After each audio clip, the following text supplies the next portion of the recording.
Προθεσμιακή κατάθεση με τόκους και μπόνους πόντους κάθε τρίμηνο. Αυτό δεν έχει ξαναγίνει. Σαν να λέμε δηλαδή Ιανουάριος, Φεβρουάριος, Μάρτιος. Πλησιάζει Πάσχα.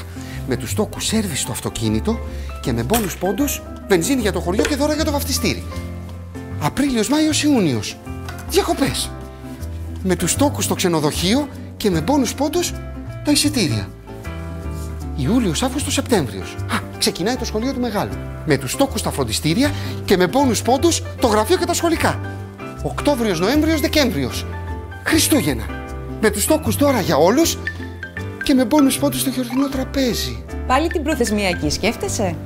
Πάλι εμάς σκέφτομαι. Αλφα προθεσμιακή με μπόνους. Η πρώτη προθεσμιακή που σας δίνει και τόκους και μπόνους πόντους για να τους εξαργυρώσετε σε αεροπορικά εισιτήρια, ηλεκτρονικά είδη, καύσιμα χωρίς ΦΠΑ, είδη καθημερινής χρήσης και πολλά άλλα από τους συνεργάτες του προγράμματος. Αλφα προθεσμιακή με μπόνους. Μία προθεσμιακή, διπλό κέρδος.